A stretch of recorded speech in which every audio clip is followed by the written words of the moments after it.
ये बन रहा वीडियो? सही है सर। कभी आपने करवाए नहीं थे? हाँ करवाए नहीं थे?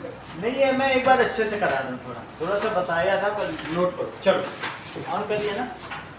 Okay, that is what is colonialism.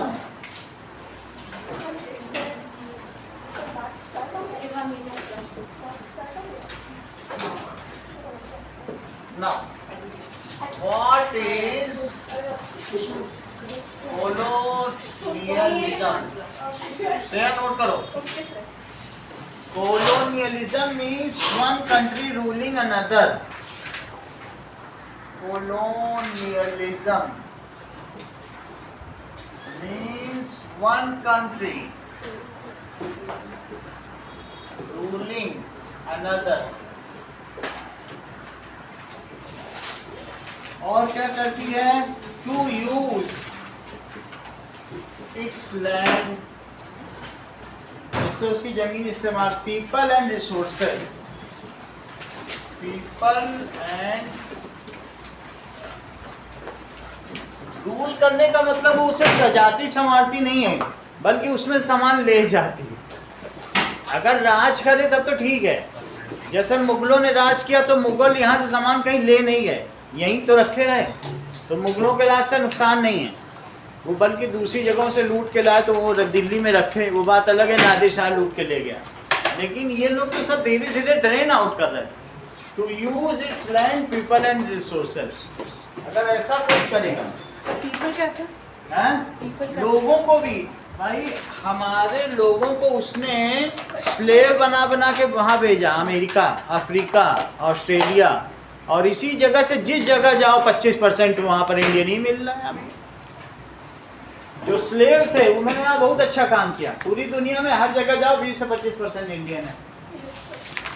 तो वो जो स्लेव थे वही धीरे धीरे ट्रांसफ़र किए। इंडियंस लोग बहुत ईमानदार, मेहनती होते हैं, योग्य होते हैं, तो वहाँ के जो नेटिजन्स थे, वहाँ के निवासी थे, उनसे भी वो ऊपर होते।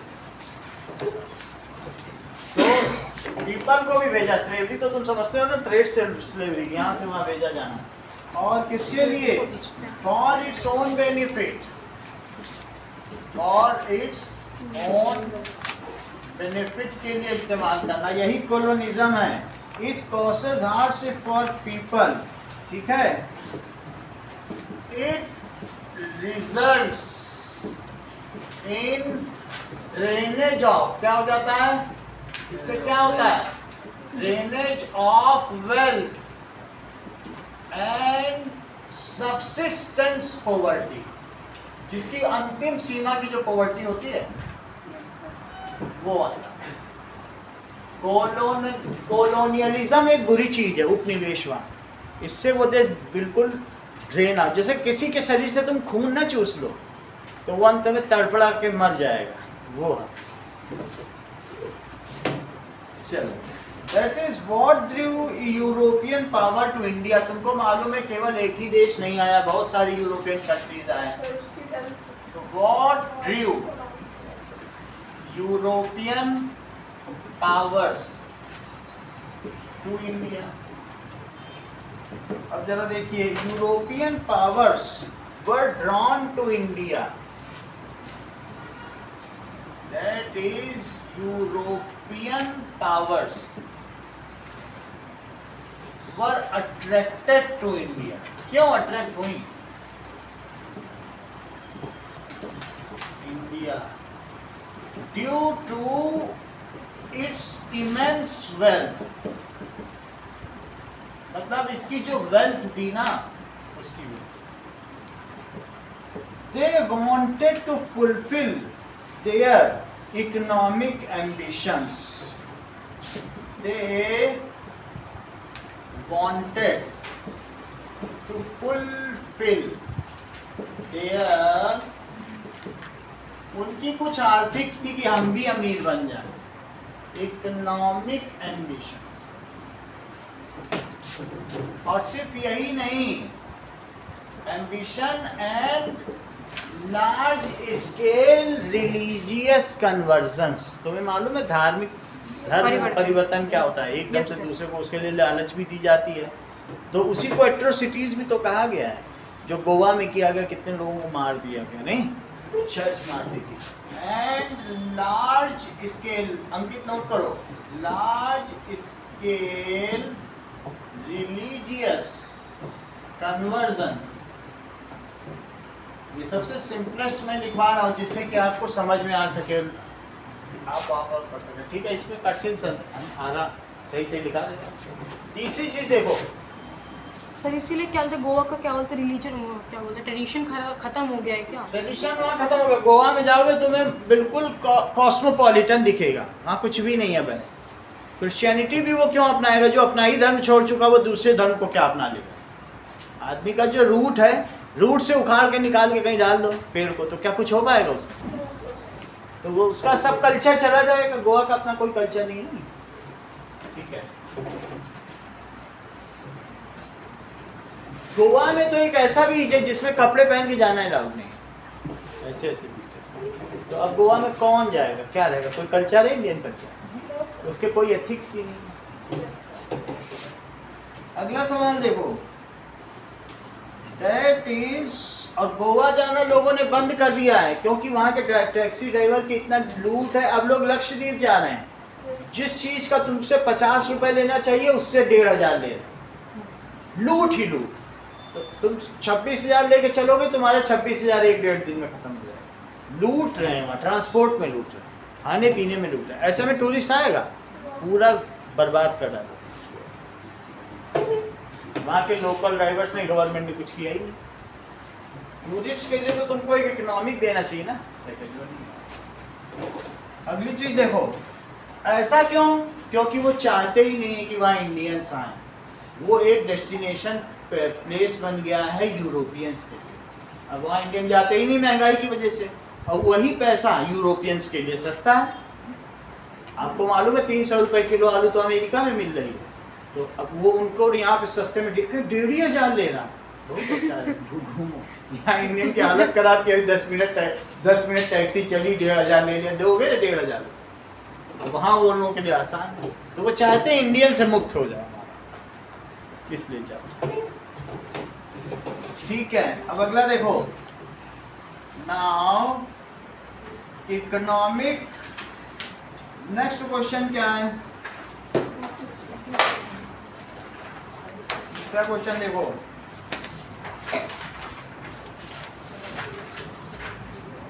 What was India's economic and geopolitical standing before and after colonial during? So what was, ठीक है, what was India's economic and geopolitical standing? ये सब important questions हैं। India's economic and geopolitical standing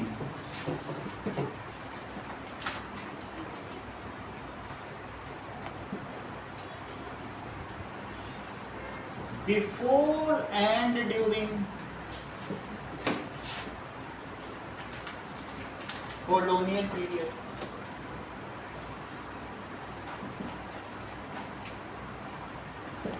चलिए अब देखो,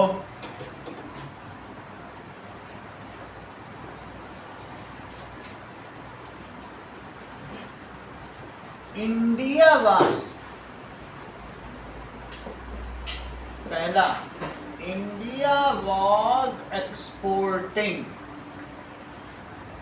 स्पाइसेस, फाइन कॉटन। हमारे यहाँ का कॉटन सबसे बेस्ट कहा जाता था। एंड, ठीक है, that is Indigo and silk. इतनी सारी चीजें करता था।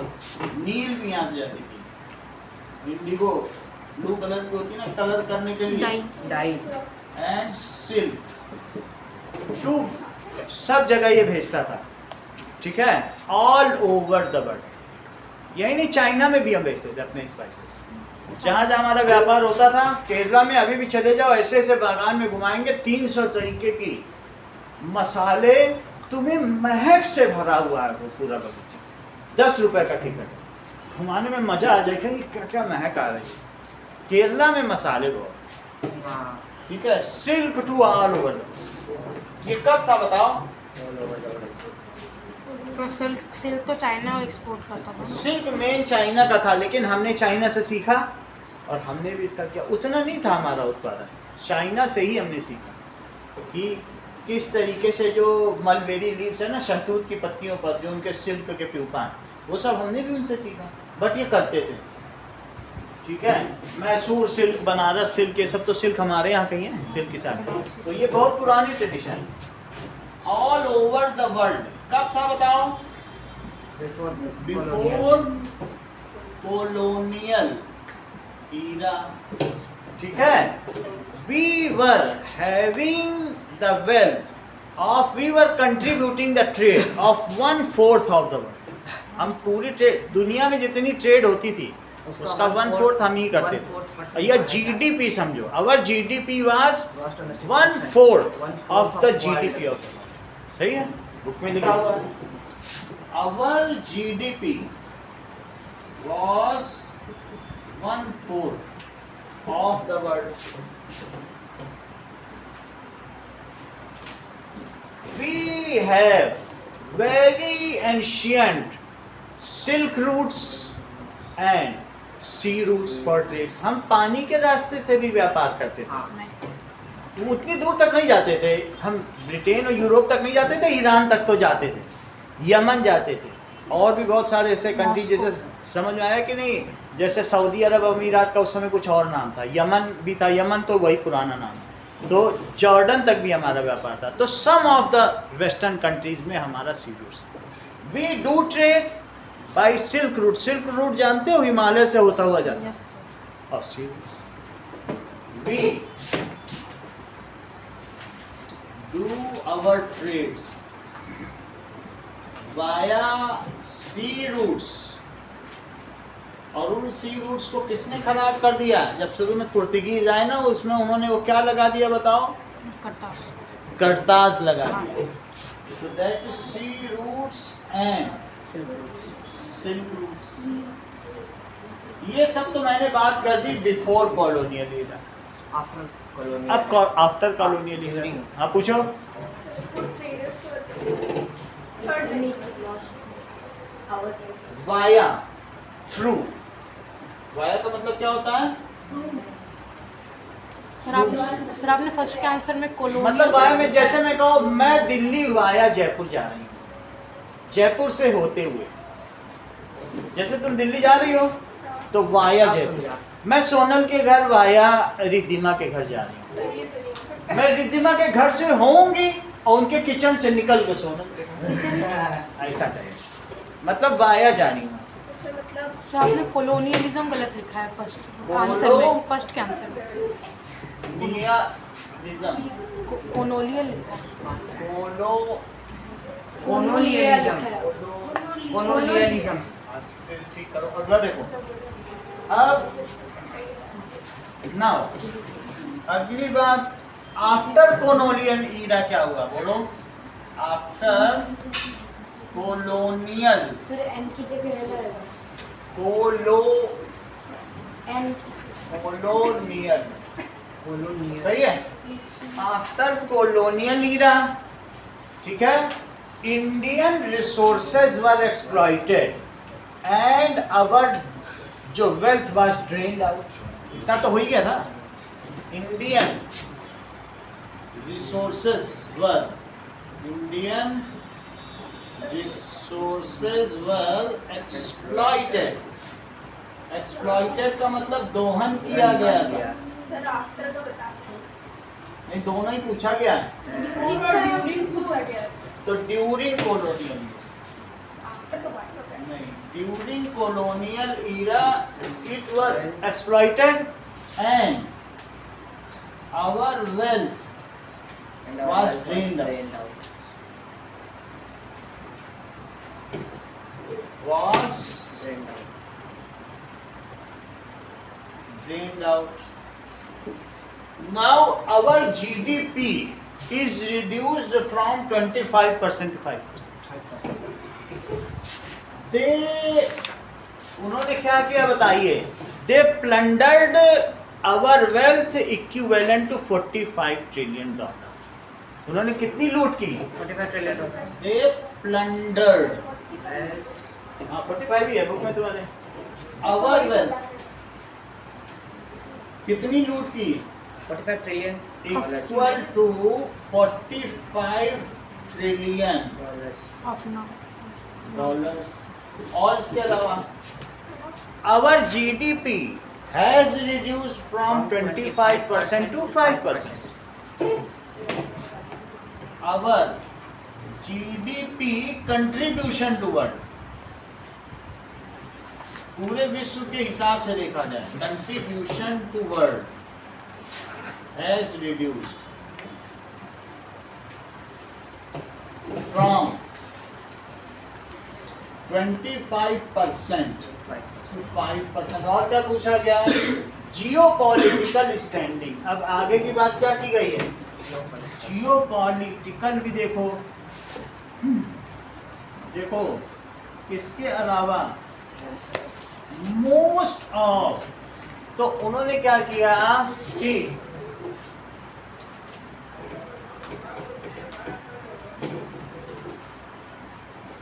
ड्यू टू, अब जरा देखो दो चीजें हम लोगों ने देखी थी, देयर डॉक्ट्राइन ऑफ लैप्स और दूसरा सब्सिडी पॉलिसीज।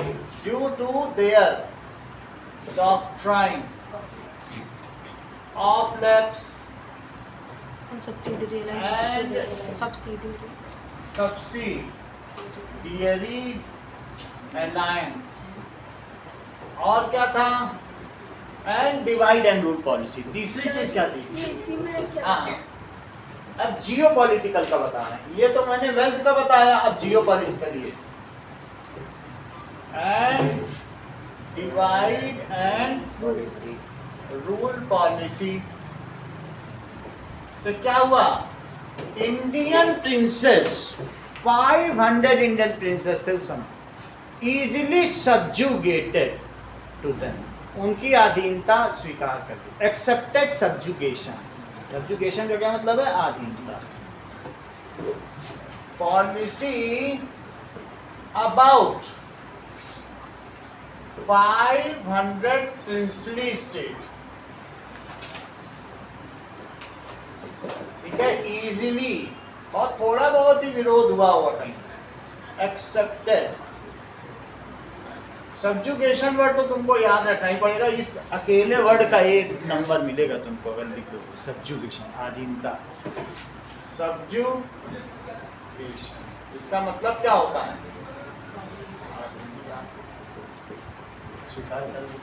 ठीक है। Now India was in complete control of British imperial. Now India was under complete control, कितने दिनों तक? 200 साल तक control of British imperials for 2 centuries। समझ आया? ये 3 नंबर या 4 नंबर का क्वेश्चन आएगा अगर इस तरीके से, और बहुत इंपॉर्टेंट क्वेश्चन है ये कि क्या इकोनॉमिक रहे रीजंस जो हमने ये खोया उसी पे चैप्टर बना भी है। ये अगला सवाल देखें। British colonial domination of India impact the ठीक है, अगर रिलीजियस आ जाए, they ruined our ancient culture and emphasized over religious conversions. Religious पूछा नहीं गया, लेकिन पूछा जाए तो ये लाइन जोड़ देना कि उन्होंने हमारा एंशिएंट कल्चर सब तबाह कर दिया। गुरुकुल सिस्टम, कॉन्वेंट स्कूल खोल दिए, अब बोला कॉन्वेंट स्कूल में आधी फीस माफ है। कॉन्वेंट स्कूल में जब शुरू होती थी तो हाथ ऐसे किया जाता था, we pray long live our king Charles. वहां पर ये नहीं होता था कि वाह शक्ति हमें दो, दया निधि, वी प्रे अवर किंग। तो फिर ऐसे में तो तुम रिलीजियसली कन्वर्ट हो ही जाओ। वो बच्चे जो शुरू से ऐसा सीखेंगे। अगला देखिए। Now next question is How did the British how did British colonial domination of India impact country? तो किस तरीके से हुए? कुछ तो इम्पैक्ट हुए, अब उन इम्पैक्ट्स के बारे में देखेंगे। हाउ डिड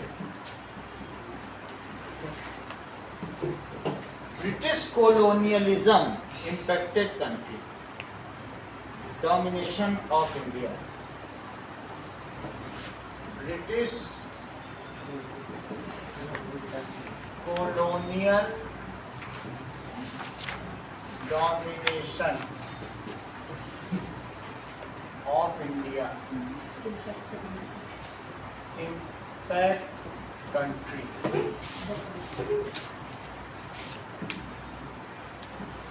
तो इसका क्या प्रभाव पड़ा?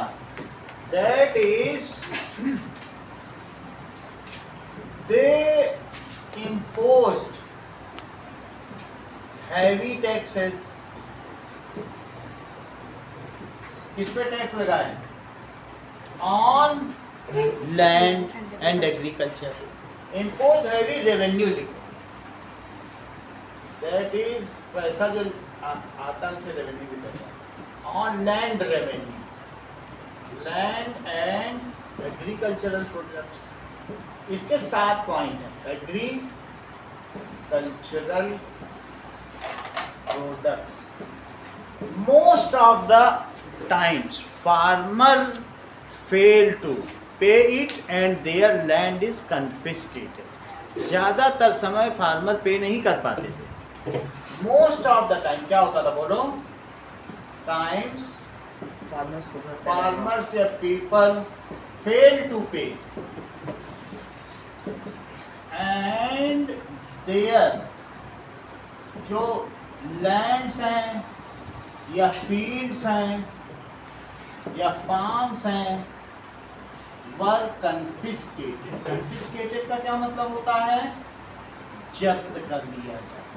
जब्त समझते हो क्या? दूसरी चीज, पहले तो हैवी रेवेन्यू हो गया, ठीक है. Whatever products came from European countries to India, it was tax free. However, whatever products are going या exported from India, जो यहाँ हम import कर रहे थे, imported to India, वो tax free थे.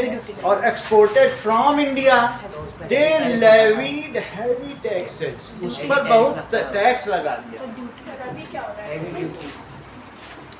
अभी देखो, अभी बैलेंस ट्रेड है. हम लोगों ने बहुत सारे कंट्री से FTA साइन कर दिया. हम भी तुम्हारा ट्रेड फ्री करेंगे, तुम भी. पूरे यूरोपियन के साथ FTA साइन है. और अमेरिका ने जो किया था उसका क्या है? अमेरिका ने तो गलत किया है, लेकिन अमेरिका से तुम सीधे लड़ाई नहीं कर सकते. वो बहुत बदमाश कंट्री है. नहीं, ऐसे तुम नहीं सोचो कि तुम उसके अगेंस्ट खड़े हो जाओगे, तुम्हारा नुकसान कर देगा. वही मैं बताऊं, जनजी को भेज देगा सबको 2-2 लाख दे के और संसद पे आक्रमण करवा पूरा देगा. खत्म कर देगा. तो तुम्हें मालूम है वो बदमाश से, तब भी दोस्ती करनी पड़ेगी. वर्ल्ड में देखो क्या कर रहा है अपनी मनमर्जी से. कोई कुछ बोल रहा है, न रशिया बोल पा रहा, न चाइना. हाँ, तो अरब तुम ही दुश्मन बनोगे क्या उसके? बोलेगा भी जैसे पहले तुम उतना ऊंचा उठ जाओ. अभी तो सिर्फ जो बोल रहा हाँ हाँ में हाँ मिलाओ, ज़्यादा कुछ करने की जरूरत. यही चीज़ होती है. समय पे ही प्रहार किया जाता है. उसने शुरू से भी जब पाकिस्तान का युद्ध हुआ था ना, तो वो इंडिया पे उसने अपने 72 जहाज भेज दिए थे, मालूम है शिप. अगर रशिया ना आया होता बचाने के लिए हमको, तो इंडिया चला गया था अमेरिका पर. 71 की बात है. 72 जहाज को उसने एटम बॉम्ब से वो करके किया, और उसके सामने रशिया आके खड़ा हुआ कि खबरदार जो इंडिया को. हमारे पास तो पावर भी नहीं थी, हम देखते रह जाते, वो हम पे कब्जा कर लेता. तब से रशिया हमारा दोस्त है. हम समझ गए अमेरिका इन हार्ट है. वो पाकिस्तान का समर्थक है. वो अभी भी बोल रहा है अफगानिस्तान पाकिस्तान वार में, पाकिस्तान तुम बहुत अच्छा कर रहे हो, we are happy that you are bravely fighting. Pakistan का ही समर्थन. क्यों? क्योंकि इंडिया को नीचा दिखाना. इसलिए नहीं समर्थन कर रहा है कि पाकिस्तान बहुत अच्छा देश है. इसलिए समर्थन कर रहा है कि इंडिया तरक्की कर रहा है, कहीं उसके सामने न खड़ा हो जाए. इंडिया शुरू से ही राइवल रहा है बड़े बड़े देशों का, तो वो चाहता मैं ही टॉप रहूं बॉस. समझ आई? जिस दिन इंडिया गिर जाएगा उस दिन वो पाकिस्तान को भी लात मार दे. उसको है कि बस इंडिया डाउन है, और समझ में आ गई बात। अब देखो दूसरी चीज क्या बताई गई, दैट इज, एक तो उसने कर दिया what ever commodities were exported from India, Europeans imposed heavy taxes on it. ठीक है, वॉट एवर, इससे क्या हुआ होगा तेजस? उनके सभी बिजनेस बंद हो गए थे, हमारे टैक्स जो हमारे थे वो वहाँ कोई खरीदेगा ही वहाँ नहीं, कोई खरीदेगा क्योंकि नहीं। इतना टैक्स लगा दोगे। हाँ, whatever commodities were exported from India to, कहाँ, इंडिया से कहाँ जाता था, India to Europe, they imposed, तुम्हें इम्पोज्ड वर्ड अच्छा लगे या लेविड हमें मालूम नहीं है, लेकिन तुम वही लिख लेना जो आसान लगे। Imposed heavy taxes, trade duties, उसे ट्रेड ड्यूटी कहते हैं ऑन इट। ठीक है, on other side the textiles coming from, textile का मतलब कपड़े, टेक्सटाइल का दूसरा नाम मर्केंडाइज होता है, दोनों का एक ही मतलब होता है, कपड़े। On the other side textile, उनके पास और कुछ भी देने को नहीं था। सर हम पूरे वर्ल्ड में मतलब कि और भी तो मतलब कि कंट्रीज थी, उनके साथ कर लेते हैं ट्रेड। उनके साथ आप कर लेते, मेनली सब जगह उन्हीं की कॉलोनीज थी। जिस समय की मैं बात कर रहा हूँ पूरी बरतानिया की कॉलोनी, तो अब पूरा ही वर्ल्ड ब्रिटिश के अंडर में है, तो हम तो यूरोप की बात करेंगे, सबका ही वो शोषण कर रहा है। All money is drained to going to Britain, ये बात। तो that is on other side the textile coming from, कहाँ से, coming from Europe, Europe to India, Europe to India were tax free, to India was free from trade duties, tariff, trade word सुना है आजकल, tariff, free from, तुम tariff ही लिख देना, हाँ। सब एक ही चीज है। फ्री फ्रॉम टैरिफ, टैरिफ का मतलब क्या होता है कि जो एक्स्ट्रा चार्ज किया जाता है, ट्रेड। ट्रेड क्या बोलते हैं, टैक्स लगाया जाता है। ये मैंने 6000 का खरीदा, ये जो प्लांट सेल है, और इसमें 3000 मैंने ट्रेड ड्यूटी दी है, लेकिन आज ये 3000 का मैं जॉइन कर रहा है, क्योंकि ब्रिटिश के साथ, यूरोप के साथ हम लोग का फ्री ट्रेड एग्रीमेंट हो गया। पहले ब्रिटिश इस पे 3000 एक्स्ट्रा देते, 3000 की चीज़ 3000 एक्स्ट्रा दिया। ये फ्रांस से आया है, कोई चीज़ पेरिस से आई है, लेकिन सब पे डबल डबल दिया हमने। आज नहीं, आज खोलो अमेजन में, इतने सस्ते सस्ते हैं ये, हाफ रेट पे मिल रहा है। तो आप समझ गए। तो लेकिन हम लोग लेते थे क्योंकि वहाँ, यहाँ की चीज़ उतनी अच्छी नहीं होती थी। उनके एक कंपोनेंट को खोलो तो 34 में डिवाइड होता था, और इंडिया में खोलने बस एक बार खुलता था। तो बच्चों को तुम्हें ब्रेन सिखाना है, ब्रेन के अंदर सिखाना है, मिड ब्रेन, हाइंड ब्रेन, तो सबको खोल के दिखाना पड़ेगा ना। तो प्रोडक्ट फाइनर है तो तुम कुछ भी कीमत दोगे, फाइनल नहीं तो तुम क्या दोगे। इंडिया में वैसा बनता ही नहीं। सही। दूसरी चीज तुमको समझ में आ गई, this made Indian markets to collapse. इससे क्या हो गया, मार्केट फ्लॉप हो गई। So Indian markets collapse. Question क्या है पूछो, इंडियन मार्केट्स कोलैप्स। मैं ये कह रहा हूँ क्या इफेक्ट है, डोमिनेट, इम्पैक्ट कंट्री। तीसरी चीज, दे पैरालाइज्ड, दे कंडेम्ड, उन्होंने क्या किया, इंडियन एंशंट कल्चर। दे पैरालाइज्ड या अटैक डाउन, उन्होंने किस पर अटैक किया, इंडियन, कौन से कल्चर, एंशंट कल्चर।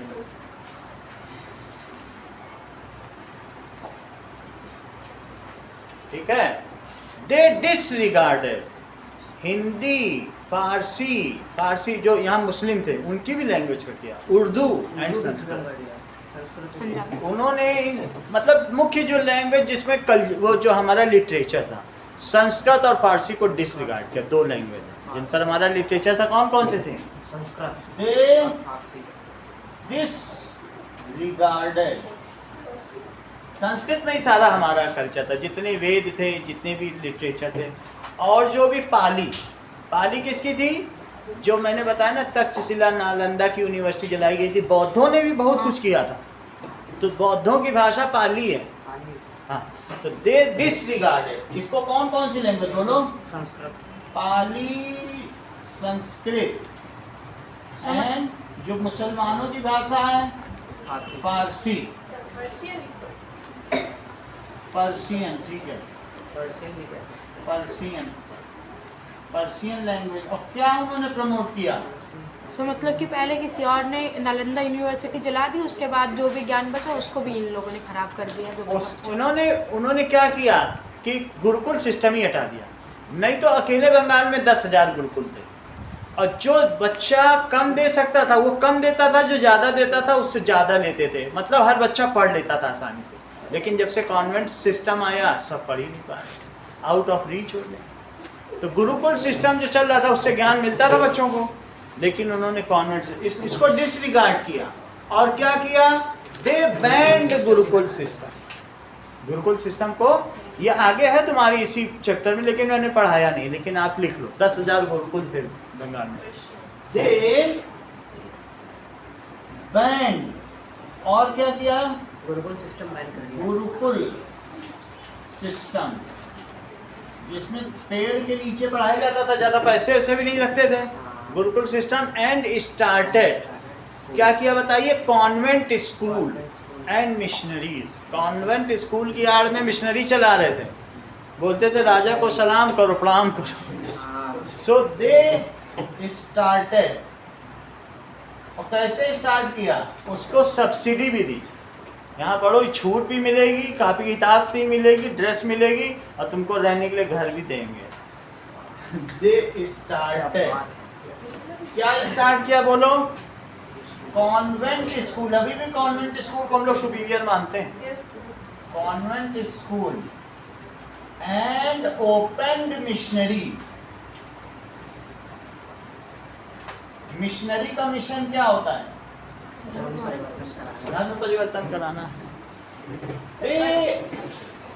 गिवन, इससे हमारा जो कल्चर था वो खराब खत्म था। हो गया।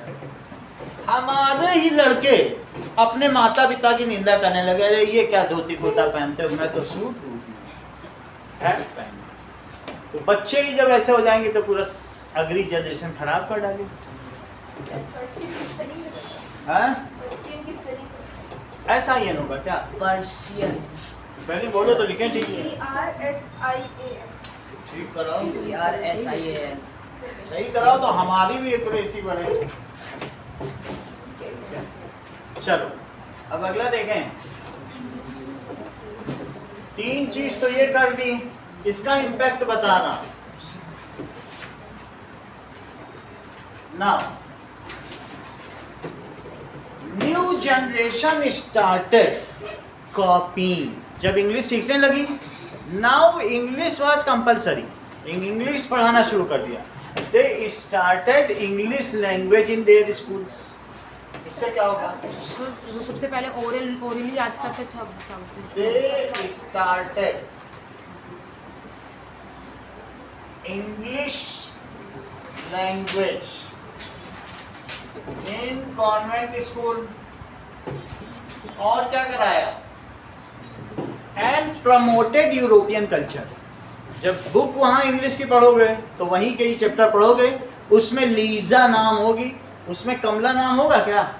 इंग्लिश की बुक में लीजा बेरी, गुलिवर इन लिलीपुट, उल्टे पुल्टे नाम होंगे, ठीक है, स्नो वाइट, यही सब तो नाम होंगे। वो सब they started and promoted European culture तभी तो खराब हो गया। एंड प्रमोटेड यूरोपियन कल्चर को उन्होंने प्रमोट किया, ठीक है। सो आवर न्यू जनरेशन ने क्या किया? इसके अलावा they shown that European culture is superior than Indian and oriental culture. उन्होंने क्या शो किया? दैट यूरोपियन, तुम यूरोपियन भी बोल सकते हो या वो वेस्ट के हैं तो क्या बोलोगे? Western culture. Is superior to, किससे सुपीरियर है? Indian culture. To Indian.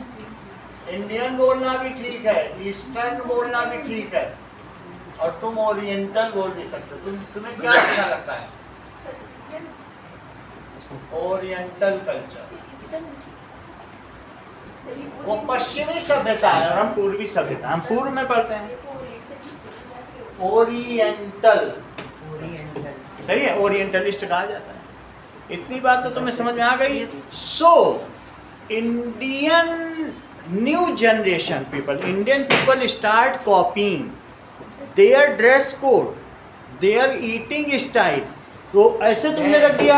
हम लोग पहले खाते थे हाथ से खाना, हाथ से खाते और थे। उसमें ये था ऐसे ऐसे चम्मच रख दिया था, ऐसे रख दिया चम्मच, ऐसे रखा होता था। ऐसे होना चाहिए, ऐसे होना चाहिए। वो चम्मच ही पे फोकस कर रहे हैं, हाँ, उसमें स्टाइल दिखा रहे हैं हर एक चीज। मतलब बगल में चाकू, इधर चम्मच। जबकि उनके यहाँ की जो औरतें थीं, उनको यहाँ पर लोहे का जाल पहनाया जाता था और उसको इतनी तेज कसा जाता था कि वो बीच से पतली दिखी। और सारे ऑर्गन इधर उधर हो जाएंगे। ज़्यादा टाइट। हालत खराब हो जाती थी, आधी है नल्ली हो जाती थी, लेकिन उन्हें ऐसा करना पड़ता था। उनका स्टाइल ऊपरी दिखावे का था। हम कल्चरली एथिक थे, और वो क्या था? बनावट और चीज़ों पे, कुर्सी टेढ़ी करके उठना, ये डाइनिंग मैनर है, तो ऐसा उनके यहाँ का डाइनिंग मैनर पे इतनी मोटी किताब लिख रहा है। हम लोग चौकी पे बैठ के स्वच्छता पे लिखते हैं, उनके यहाँ जूते में खा रहे तो वो कुछ नहीं, लेकिन उनके यहाँ डाइनिंग मैनर पे किताब लिख दी कि हमारा मैनर देखो। हमारा क्या है, आराम से चटाई पे सही है। खा लीजिए। ये कॉन्वेंट स्कूल क्या होता है? कॉन्वेंट स्कूल का मतलब है कॉन्वेंट का मतलब हम देखें कि इंग्लिश पढ़ाई जाए। मैं इसका एटिमोलॉजी देख बताता हूँ।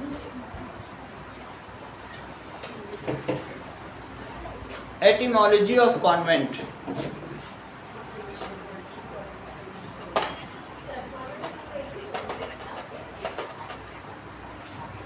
कॉन्वेंट स्कूल में क्या होता है कि वहाँ एक चर्च होगा और नन्स होंगी और मॉन्क्स होंगे, वहाँ फादर होंगे। It includes the religious teaching. सही है। अब देखो, अवर जो पीपल थे वो क्या करने लगे? स्टार्ट कॉपिंग।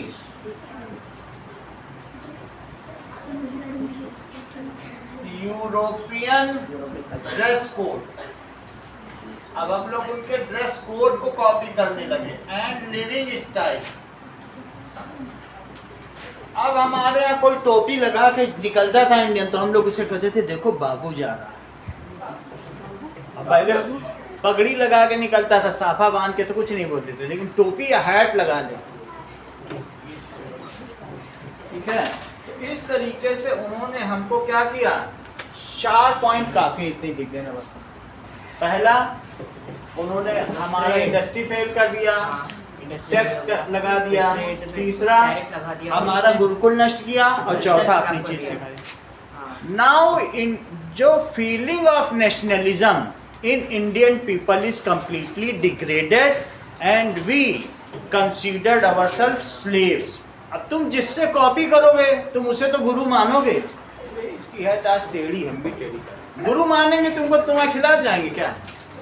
मान लो जैसे अंग्रेज टाइप गोरे हैं, अब इनको मैं सोचूं हैट देखो, अच्छा आज ऐसी लगाई, हम भी ऐसे करेंगे। एक तरफ शर्ट निकाली, हम भी निकालेंगे। तो हमें जिसको कॉपी करना है वो हमारा गुरु हो गया। इन्हीं की भाषा पढ़ते हैं, इन्हीं का साहित्य पढ़ रहे हैं।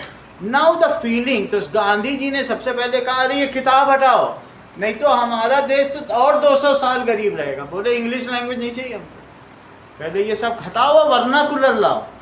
वर्नाकुलर का क्या मतलब होता है? देसी लैंग्वेज, सब जगह की। जो तमिल है वो तमिल पढ़े, कन्नड़ पढ़े, अपनी भाषा पढ़ेंगे, अपने रीति रिवाज, सब तो इनके विरुद्ध जाएंगे। अंग्रेजी पढ़ोगे तो विरुद्ध कैसे जाओगे? तुम तो टोपी ठीक करते रहोगे, चम्मच ठीक करते रहोगे, वो तुम्हारी हंसी उड़ाएंगे कि चम्मच तक तो ठीक रख नहीं पा रहा, खाना तो बात की बात। नाउ सो इससे क्या हुआ कि nationalist feeling in Indians now degraded. कैसा होगा? एंड फीलिंग ऑफ स्लेवरी, ठीक है, is increased. Now feeling of, इससे क्या हुआ? nationalism in Indians जो वो was lost, क्यों lost हो गई? Due to copying them, उनको कॉपी करने की वजह से। अगला सवाल देखो, एक्सरसाइज में आ जाओ।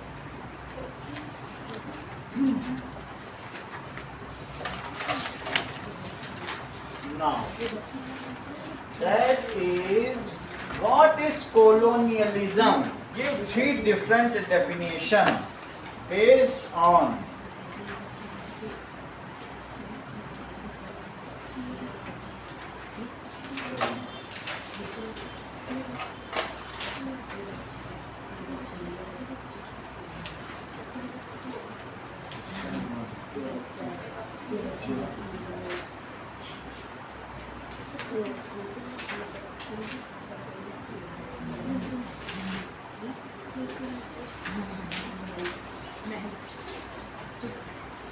बीच में और क्वेश्चन भी दिए हैं क्या? चैप्टर बच रहा है। लेट्स एक्सप्लोर का है, लेट्स एक्सप्लोर। चलिए, बीच में नहीं है ना क्वेश्चन? फिर ऐसे इस टाइप के। नहीं, ये सब नहीं। ये वाले सब चलो, अब आप एक्सरसाइज करो और अपनी तरफ से भी जो क्वेश्चन दोगे या पेपर दोगे तो मैं पूरा करा दूंगा। जो बुक से भेज दिए ना वो मैं करा दूंगा। सर आप ओके भी दे रहा हाँ मालूम। एक्सरसाइजेस, पहला क्वेश्चन देखो, बुक से ही क्वेश्चन देखो। कोलोनियलिज्म उपनिवेशवाद क्या होता है, इसकी 3 डेफिनेशन दो अपने ज्ञान के आधार पर। That is, colonialism is a practice। ये क्या चीज होती है? By which a powerful country,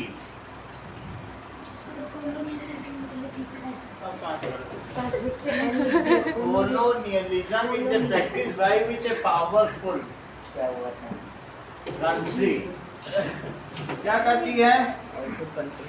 ठीक है, controls and exploits other country.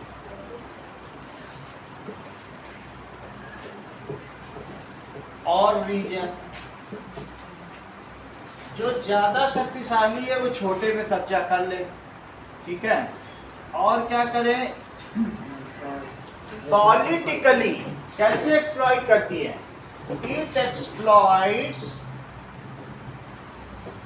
Politically. राजनैतिक तौर पर भी तो बोलेगी कि तुम हमारे अंडर में हो, झुको, बार बार झुकाएंगे, ठीक है। पॉलिटिकली तो करेगी। सोशली, सोशली का मतलब तुमको ये दिखाएगी अरे तुम्हारी सोसाइटी, तुम तो बहुत पीछे हो, ब्रूटल हो, सैवेज हो। एंड कल्चरली,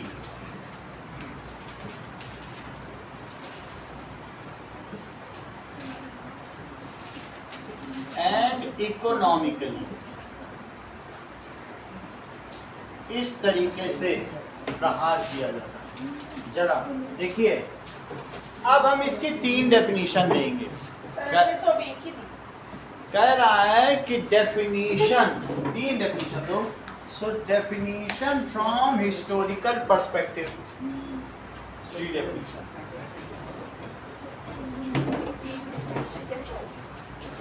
वो देखते हैं। सो चलो देखो,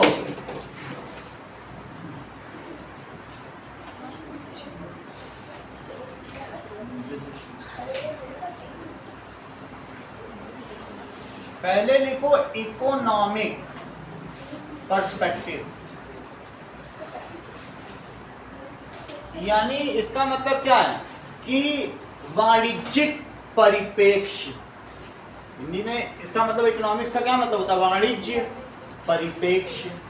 तो वाणिज्यिक परिप्रेक्ष्य में मैं इसकी पहले परिभाषा दूंगा। तो कोलो इसका मतलब क्या है कि in this a system in which foreign power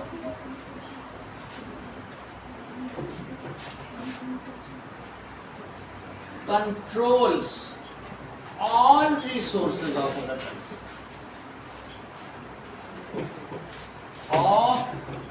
other country, and उसको क्या करेगी? Drains and exploits it for its own benefit.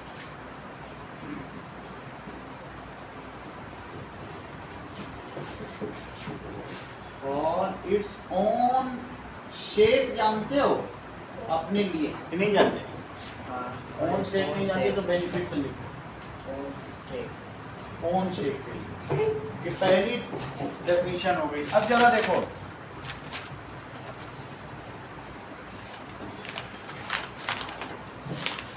देखो, now that is political perspective.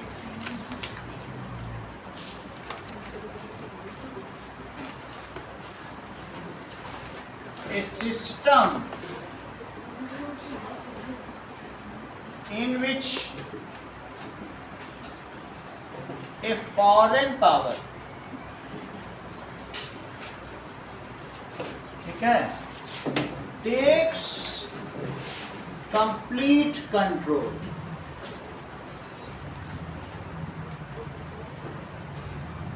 over other countries,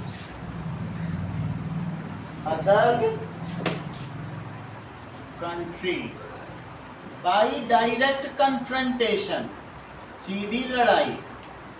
confrontation नहीं लिखना चाहते हो तो वार लिख लो. वार इसका दूसरा सिनोनिम है. एनेक्सेशन, हथियार लेना. एनेक्सेशन जानते हो? That is annexation. और इसके अलावा मेकिंग सब्सिडियरी अलायंस. उनसे बोलो भाई हम तुम्हारे साथ संधि करना चाहते हैं, लेकिन संधि में जो छोटा होता है वो दब जाता है. सब्सिडियरी यानी छोटा हो जाए. मेकिंग फर्स्ट क्वेश्चन में थर्ड लाइन में सोशली के बाद क्या लिखा है? First question third culturally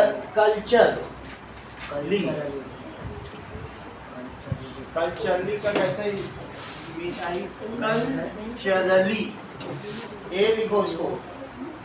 culturally सही है. अब मेकिंग सब्सिडियरी अलायंस बना ले. या फिर क्या कर सकती है? And making puppet government.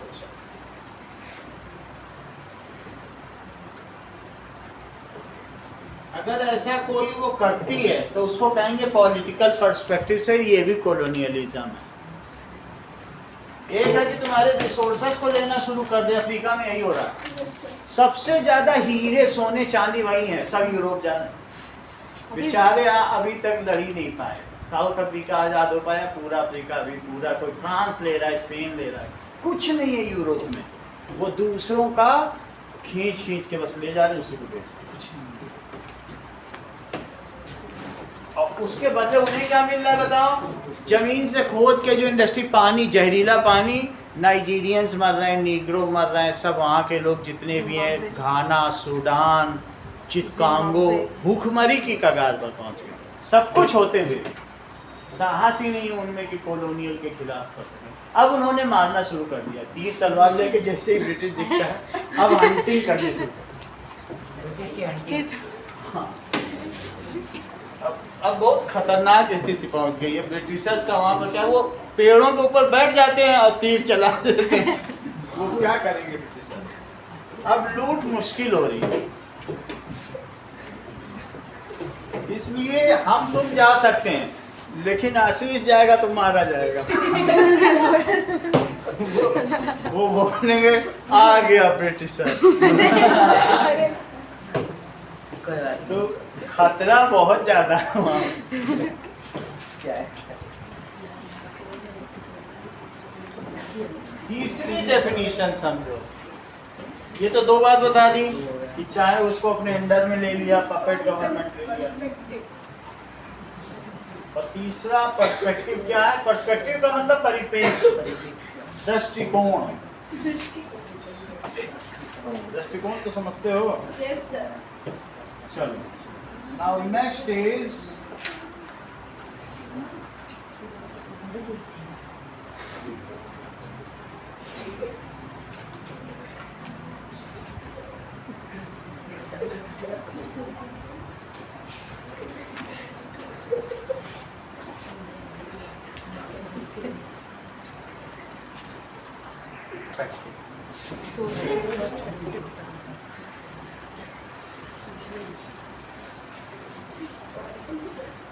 Social का मतलब सामाजिक परिप्रेक्ष्य क्या है?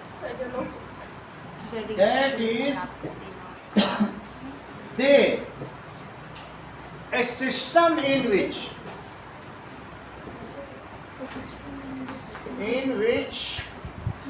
foreign power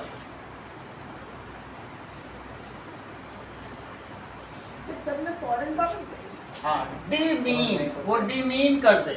मतलब demean का मतलब नीचा दिखाए। I mean it, I demean it। demean, ठीक है? यह shows that you are inferior। demean का मतलब नीचा दिखाना। हाँ, the native culture किसको demean करे? the native, जिस नेशन पर है, native culture, language, dress code, सबको नीचा दिखाया। कलर, उन्होंने हमें कलर से भी नीचा दिखाया। रेस, इसको रेसिज्म कहते हैं कि तुम तो काले हो। वो पहले चित्र में देखा नहीं कैसे तो हम लोग काला काला दिखाया, खुद को गोरा गोरा। क्या इंडियन में गोरों की कमी थी? हमारे यहाँ भी तो आशीष था। ड्रेस कोड, कलर, लेकिन उन्होंने दिखाया नीचा। डिमीन, किसको डिमीन कर रहे हैं? Native culture of other country. और क्या करते हैं? इतना ही नहीं, रिलीजन भी लिखो। हमारे रिलीजन को भी उन्होंने नीचा दिखाया। एंड प्रमोट, वो तो सब करेंगे ही, इतना सब नीचा दिखा दिया। एंड प्रमोट देयर लैंग्वेज, की मेरी भाषा देखो कितनी अच्छी है। Who goes their language, culture, और इसके अलावा एंड रिलीजन। कलर तो हम उनका नहीं पा सकते, लेकिन रिलीजन तो पा सकते हैं। तो ये सोशल इफेक्ट होता है। इन दिस वे कि कहीं का जो ancient culture of any group is destroy. इतना ही लिखना। तुम्हें तीनों समझ में आ गए कि एक में क्या है? तीनों बस एक बार देखोगे याद हो जाएगा। मुश्किल लग रहा है। अरे मुश्किल कुछ नहीं है, तुम्हें एक बार प्रैक्टिस करनी पड़ेगी। सर मतलब कि जो ब्रिटिश देखो, तीनों तरीके से पहला इकोनॉमिक है, सारा पैसा ले ले, एक्सप्लॉइट, ड्रेन्स ऑल रिसोर्सेज। दूसरा पॉलिटिकल है, सबको झुका दे, कुछ नहीं, principle of paramountcy, subsidiary alliance, that is making puppet regime, यही सब लिख देना। That is taking under control all the princely state, get subjugated, यही सब लिख देना। और तीसरा हमारी, यही पहला भी सवाल था शुरुआत को, यही वही है सवाल, वही है, बस अलग अलग तरीके से आ रहा है। तुम एक ही चीज़ सब जगह लिखते जाओगे जब भी चल जाएगा, लेकिन उसको सजा के अलग अलग लिखना पड़ेगा। एक ही में घाल मेल मत कर देना। और तीसरा अपना रिलीजन आगे कर दिया। क्या यही चीज़ अभी नहीं लिखाई थी मैंने जब 5-6 पॉइंट लिखाए थे? तो भी तो यही लिखाया था। अगला सवाल देखो।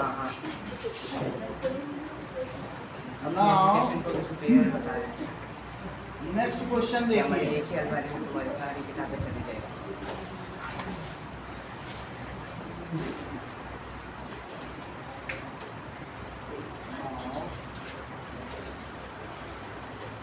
वैसे बात सही किसने थी कि हमारी एक ही अलमारी में भारत की जितनी भी literature, Lord Macaulay.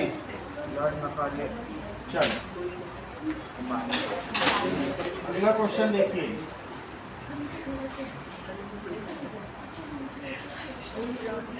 That is, colonial rulers often claim that their mission was to civilize the people they rule.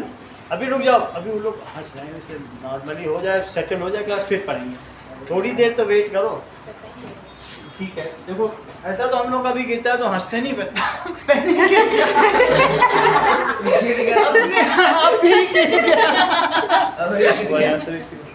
अब बताओ इसमें क्या तुम सेंसिबल और इनके कल्चर को श्रेष्ठ नहीं मानोगे? क्यों तुम्हारा कल्चर घटिया है? क्योंकि तुम पेन गिरने पे कभी हंसे ही नहीं, और वो स्टाइल से हंसी। ये चीज होती है, ये ब्रिटिशर्स ने हमको सिखाया। अब अगला देखो, सही है। दैट इज, ऐसे वो हमारी हर चीज पे हंसते थे, खाने के स्टाइल पे, चम्मच रखने के स्टाइल। तो क्या होगा बताओ? कहाँ से आ गया? हम तो हाथ से खाते थे। चम्मच का मतलब तुमने थाली के बगल चम्मच एंगल 10 डिग्री पे रखा है कि 15 पे रखा है? मतलब चम्मच टेढ़ा कर देते तो भी हंसेंगे। अगर 15 पे रख दिया तो यू आर, मतलब एक है कि यू आर एलाइट, और 15 पे रख दिया तो जोकर। मतलब टेढ़ा रख दिया तो हाँ, भी वो कितने तो टेढ़ा रखना। वो आज भी जब तुम रेस्टोरेंट जाते हो तो वो एथिक्स वहाँ के जो कटलरी सीखते हैं उनको सिखाया जाता है। चम्मच इतने एंगल पे रखो, ये इतने एंगल पे रखो, ये ऐसे रखो, वैसे। रेस्टोरेंट में यही सब होता है। पूरी मैथ्स पढ़ाएंगे। सर उनके लिए तो उनको डील। अरे उसके लिए डांट पड़ती है उनको, जो इस तरीके से होटल मैनेजमेंट सीखते हैं। कहते हैं 12 डिग्री पे चम्मच रखो, बीच बीच में नाप के रखते हैं। ये चीज। अब अगला देखो, अगली चीज क्या है कि colonial rulers often claim that their mission was to civilize to people they live with. That is based on the abundance in this chapter. Do you think क्या वो सही कह रहे थे कि गलत? गलत। वो कह रहे थे मैं यहाँ सभ्यता सिखाने आया हूँ। क्या वो आपको सभ्य करके गए? नो। तो देखो सभ्यता खराब ही करते हैं। खराब करके गए। This claim was not true. देखो, this claim was not true. ये सही नहीं है। In the case of India, case of India, हमारा कल्चर उनसे अच्छा था, वो हमको सिविलाइज करने आए थे। ब्रिटिश क्लेम्ड किया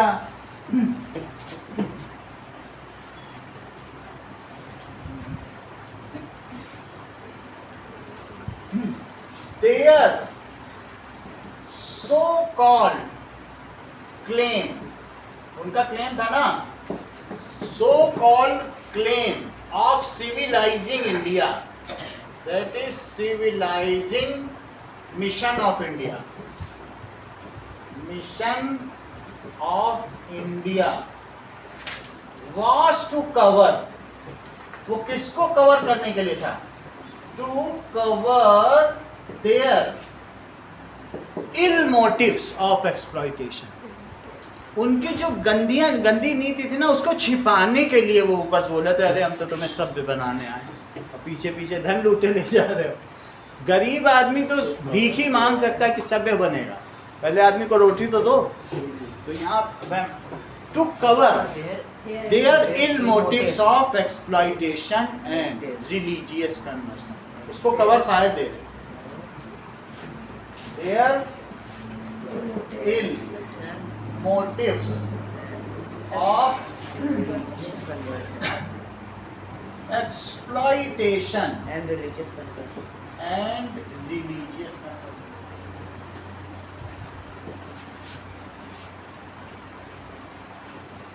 तुमको मालूम है जितने ब्रिटिश गवर्नर जनरल और वाइस राय करप्ट थे, उतना इंडिया में अभी तक कोई करप्ट पैदा नहीं। वो अपने आप में सबसे बड़े करप्ट थे। जब जहाज जाता था भर भर के, सब चोरी का सामान ले जाते। वहां से थोड़ी ऑर्डर था कि तुम ले जाओ, और वो अपने घर में रखते थे और नवाब बन जाते थे। यहाँ नवाब होते थे और वहाँ उनको कहते थे नवाब आ गया।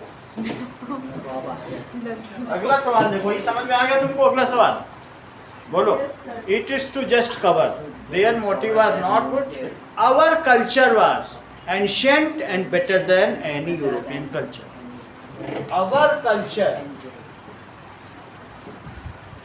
Was ancient better than any European country.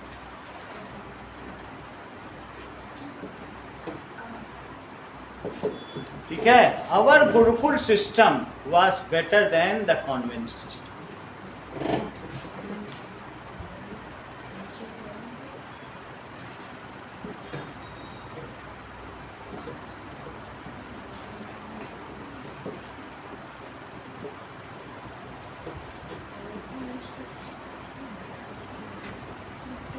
चलो अगला सवाल देखो, क्वेश्चन दिया गया है,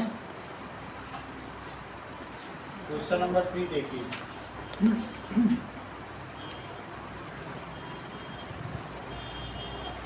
How was the British approach to colonizing India different from earlier European powers like Portuguese and French? क्या तुम फ्रेंच और पोर्तुगीज से डिफरेंट मानते हो ब्रिटिश का colonization? Question number 3, that is the British approach to colonizing India was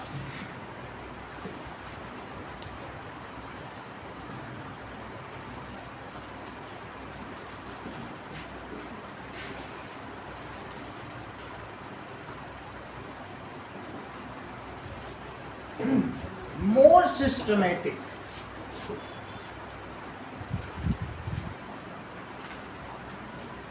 बहुत उनका pattern वैसा था, organised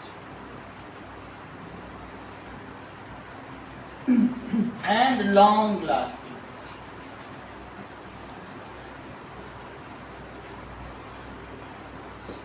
in comparison to Portuguese, Dutch and French. In comparison to Portuguese, Dutch and French.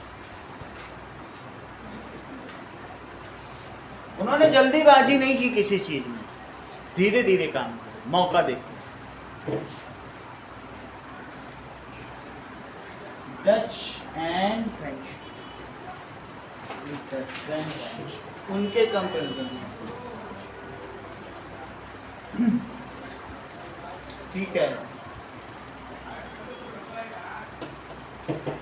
जरा देखें कैसे ये अलग था।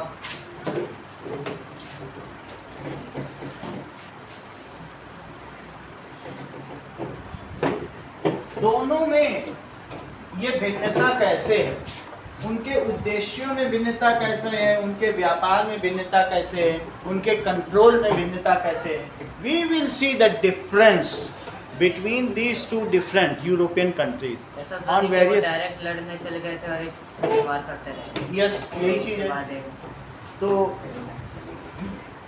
वो कन्फ्रंट करते थे और ये पीछे से आके ये पीछे से आके करते थे, इन्होंने बिना लड़े ही कितना बड़ा बंगाल कब्जा कर लिया। Divide and rule policy. हाँ, तो ये चीज हम देखेंगे कि कैसे अलग अलग था। ऐसी किसी कहानी का जिक्र क्या तुमको डच, पोर्तुगीज, फ्रेंच या स्पेनिश में मिलता है? हाँ। जैसा कि उन्होंने भी कुछ ऐसे छुप के वार किया, नहीं मिलता। उन्होंने तो डायरेक्ट कन्फ्रंटेशन किया। कन्फ्रंटेशन तो उस चीज के बारे में हम देखने जा रहे हैं। तो लिखो, that is Portuguese and French। दूसरा ब्रिटिश। तो इनमें क्या फर्क है? That is main M. कौन कौन से एस्पेक्ट, पक्ष की बात की जा रही है, किन पक्षों में मैं इनके बीच में भिन्नता स्थापित कर रहा हूं।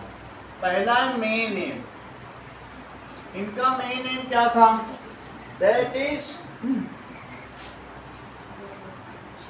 सी डोमिनेंस, कैप्चरिंग पोर्ट। इनका क्या था? पोर्ट पे कब्जा करो सो,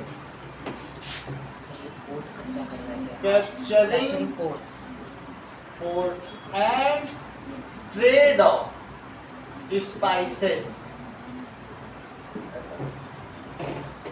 and textile, muslin cloth and textile का मतलब कपड़ा होता है, टेक्सटाइल में यहाँ बात की जाए। जबकि इनका क्या था? इनका उद्देश्य था long term political control,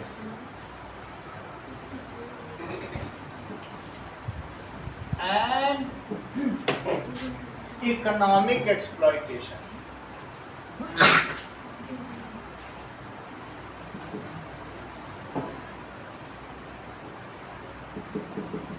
of Indian सब कंटिनेंट, सिर्फ पोर्ट नहीं, पूरा भारतीय उपमहाद्वीप को ये लोग ऐसा करना चाहते हैं। ऑफ, तो इन दोनों में तुम्हें अंतर दिख रहा है क्या? Yes sir.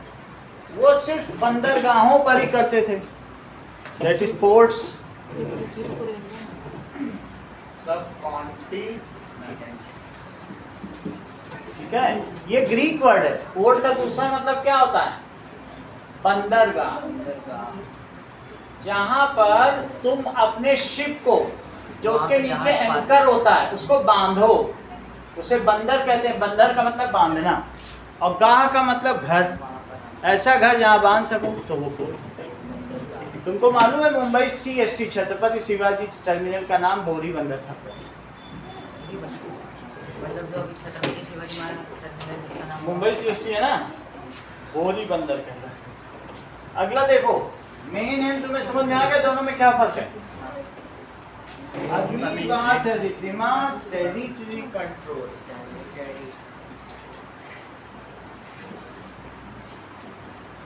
ठीक है, अब इनका कंट्रोल किस पर था?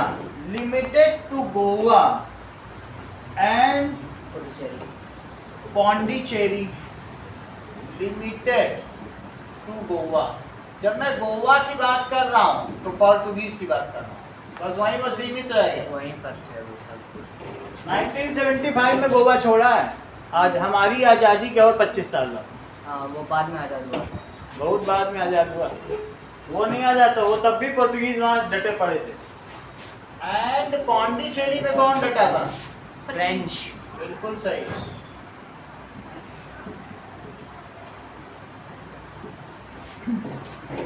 और took over vast territories across India। इन्होंने क्या किया बोलो? took over vast territory. vast territories across India। कैसे? by treaties, संधियां कर ली। treaties जानते हो? पॉलिसी। संधि, ठीक है, या इसी को सब्सिडियरी अलायंस भी कहते हैं। पॉलिसी संधि तो है वो, ट्रीटीज और कई सारी पॉलिसी लगा कर सब्सिडियरी सब्सिडियरी अलायंस। अलायंस की हम तुम्हारी मदद करने आए हैं, लेकिन तुम मेरे अधीन हो। और एक कोई डॉक्ट्राइन ऑफ पैसा लैप्स से भी नहीं किया है। था। तुम मेरे अधीन हो, हम तुम्हारी मदद करेंगे। और एक डॉक्ट्राइन ऑफ लैप्स का भी यूज किया था। सब्जुगेटेड मतलब तुम मेरे परतन हो, अधीन। You are slave of my, but you are king. मतलब क्या नाम? अच्छा, राजा होता एंड जिससे- एनेक्शंस। एनेक्शंस कैसे किया? हड़पना। Doctrine of lapse. लो, इन्हें तो पूरा ही ये जानते हैं। उसी जमाने के हो क्या? डॉक्ट्राइन ऑफ लैप्स, सही। ऑफ लैप्स से किया। चलो, मतलब अप्रोच देखो दोनों की कैसी थी। टेरिटरी कंट्रोल समझ में आ गया, इनका पूरे भारत में था, इनका बस 2 पोर्ट में रह गया। इनकी अप्रोच क्या थी? कॉमर्स। क्या ये डायरेक्ट कन्फ्रंटेशन करते थे? Yes sir. हाँ, वॉयलेंट, ठीक है, वायलेंट से डायरेक्ट वॉयलेंट होती थी, and for short term.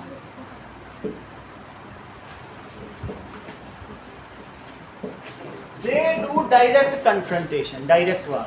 They get involved themselves in direct war. They do direct confrontation.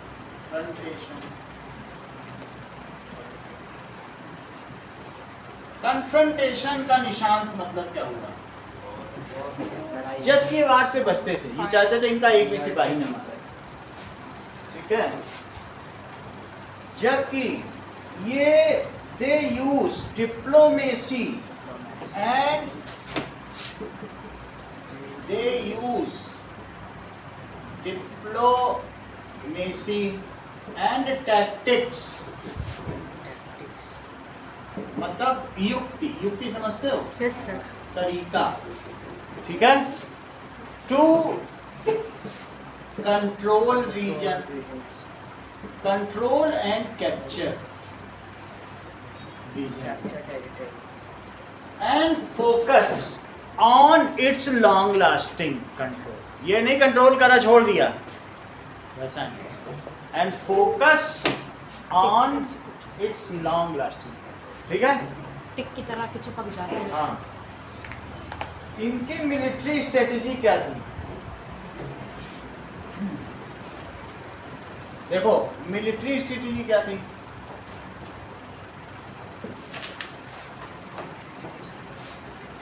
क्या इनकी स्ट्रेटेजी थी? इनमें था that is a small आर्मीज, small army थी, और जबकि इंडियन सोल्जर्स, इंडियन सिपाहीज, इनकी मिलिट्री क्या थी बोलो? Using Indian sipahis to control Indians. कितनी बड़ी युक्ति है, भारतीयों को ही भारतीयों से लड़ा, तो सिपाही उसको पैसा देना, बोला सिपाही बना रहे हैं, बोले लड़ो मारो। जलियांवाला बाग में यही तो हुआ, हिंदुस्तानियों ने हिंदुस्तानियों पे गोली चलाई, कोई डलहौजी ने एक गोली मारी क्या? टू वो जनरल डायर था। Sorry control Indians. बात तो तुम सही जानते, उस समय थे क्या? तुम्हारा ये पुनर्जन्म, ठीक है। अगला देखो, इतना लिख देना काफी रहेगा ना।